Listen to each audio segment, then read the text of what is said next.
You're listening to a Roddenberry podcast. The Trek Files, Season 9, Episode 1. Writing for Star Trek is an exercise in agony, circa 1967. Welcome to The Trek Files, a look into the archives of Roddenberry Entertainment from the personal files of Gene Roddenberry. And now your host, Dr. Trek, Larry Nemecek.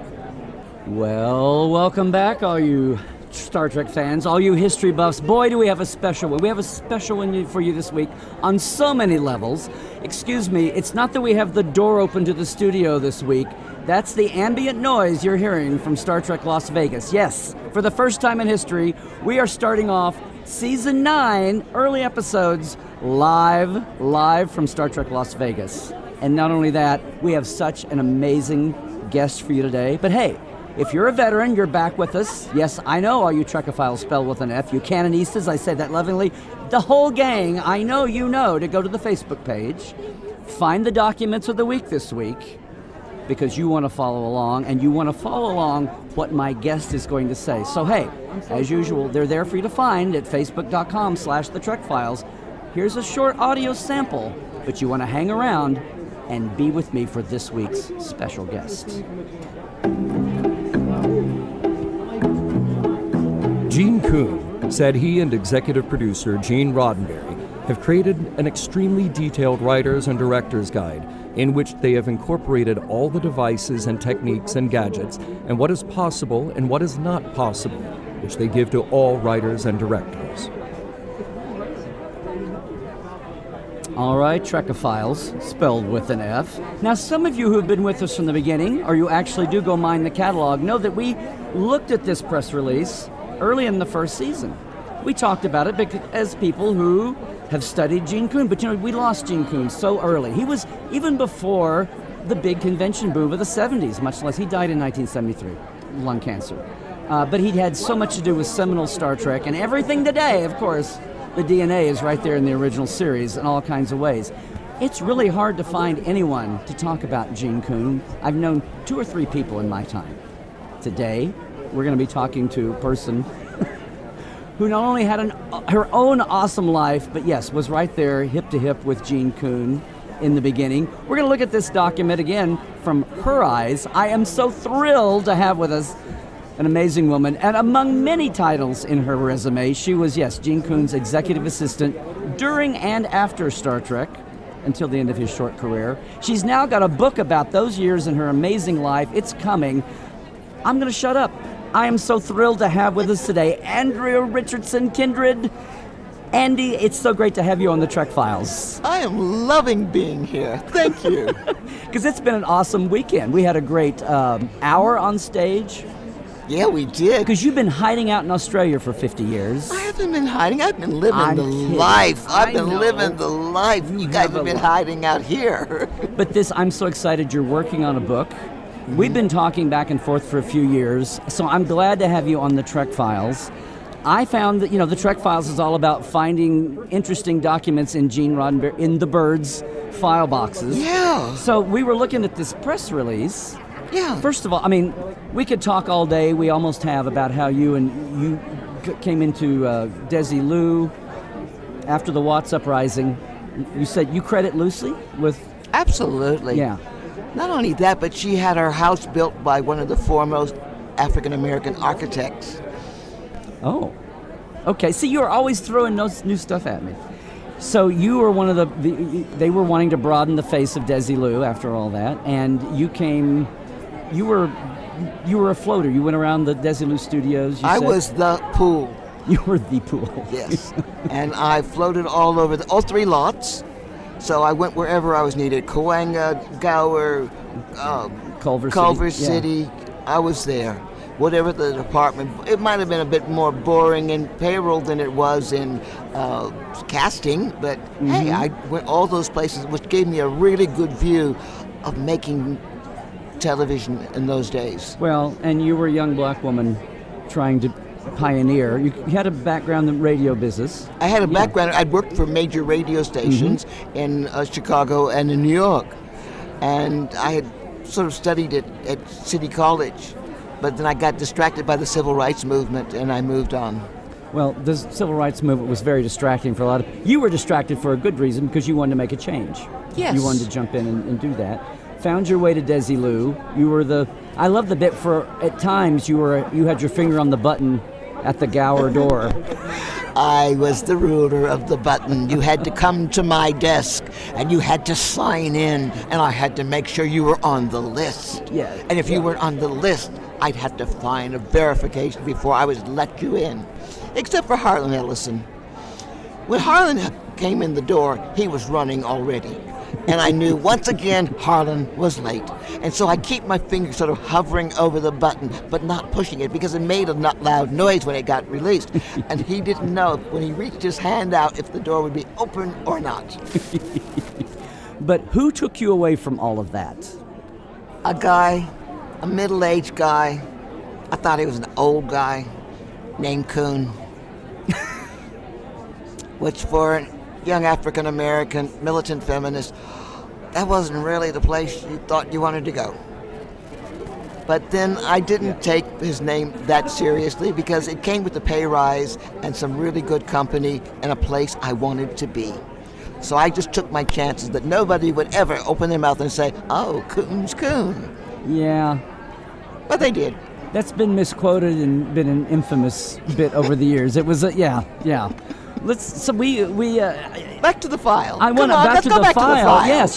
Well, it's all about Gene Coon, because you're someone here that can talk about that. What did he say? What did he tell you when he said, "I want you to work for me"? How did that happen? Oh, it's only because I had great legs and short skirts. I got a memo that said, "Mini skirts are not appropriate for work." But Nichelle Nichols wrote in her book that I had legs Tina Turner would envy, so I thought it was very appropriate for work. And it got me the job. Now, see, we think about Gene Coon doing all these pioneering aspects and fitting into the Star Trek mindset that you call Gene Roddenberry. What do you call him? The great bird of the galaxy. As opposed to, when you say Gene, you mean? Gene Coon. Right, just so we're clear there for everybody, right. I didn't have to say that word all the time. I can just say Gene. And he was your Gene. And he was my Gene. Yeah. And the other guy was the boss too, I guess. Yeah. So we were looking at this press release. So this is like a studio press release where they've interviewed, I'm air quoting, Gene Coon. And I was just curious, since you were there and you know exactly how, does this sound like it's made up PREs, or does this actually sound like they talked It sounds like they talked to Gene, because that was one of the things about that so many people got wrong, saying that why he left. I think he left just because it was so hard and painful having to deal with all... Okay, you have an experienced writer, but they don't know Star Trek world. You have an experienced science fiction writer. They're used to making their own world, but they have to conform to Star Trek world. And then, because they couldn't possibly get it all right, you have to rewrite them.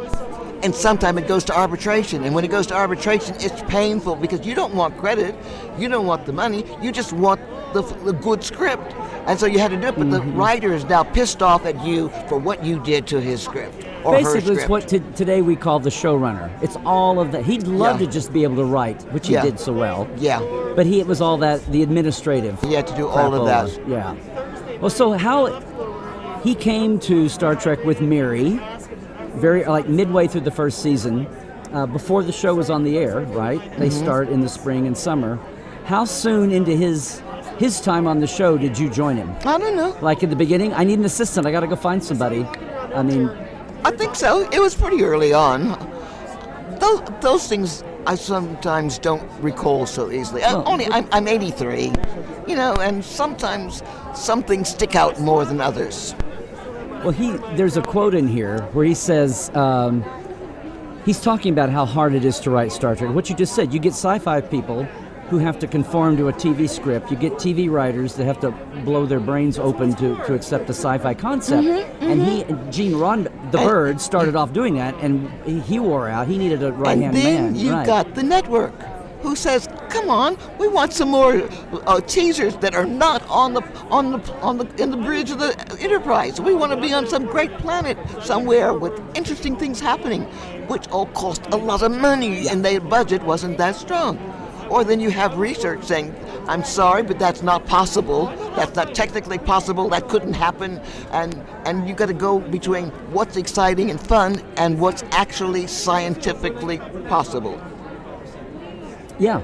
It's all those ways you're pulled and trying to have something the audience is going to like, and the ratings are going to be... Well, so they're quoting Gene saying, I don't know what we're just saying. I don't know whether the writers don't read it or whether they're talking about the Bible, the story guide, which was kind of historic.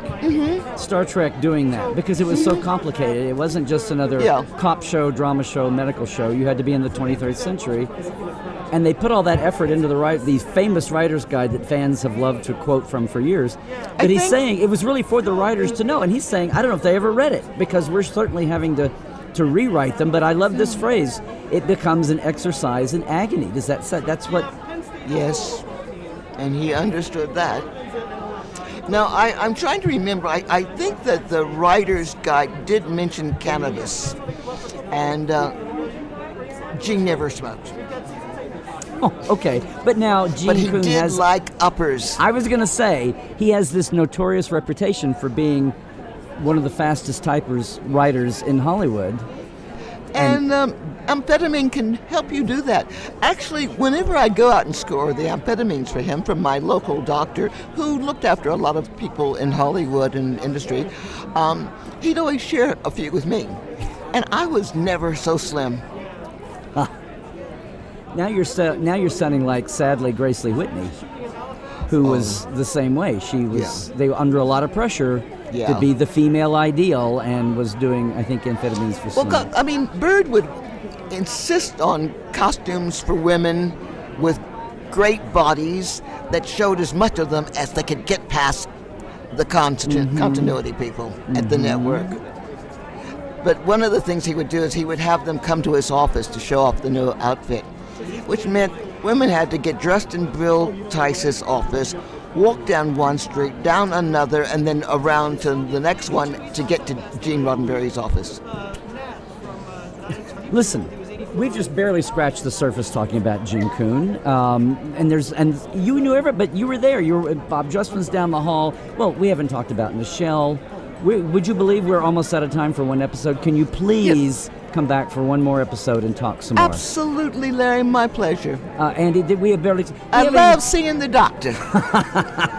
We haven't mentioned your book also is on its way. Yes. What's it called? At the moment, I'm for the convention. I've made a special version of only 250 and it'll copies. only be on sale here. But the big one is coming with your entire life in it. Yes. No, not my entire life. My family history and 1964 to 1975. Okay.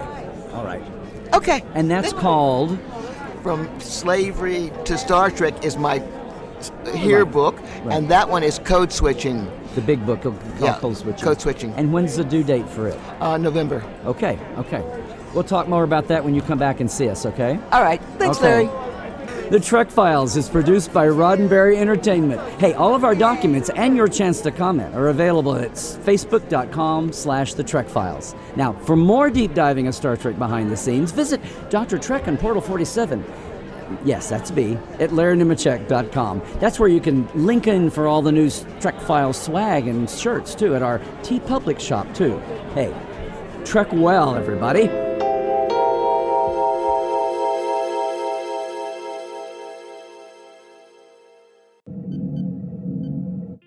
This is a Roddenberry podcast. For more great podcasts, visit podcast.roddenberry.com.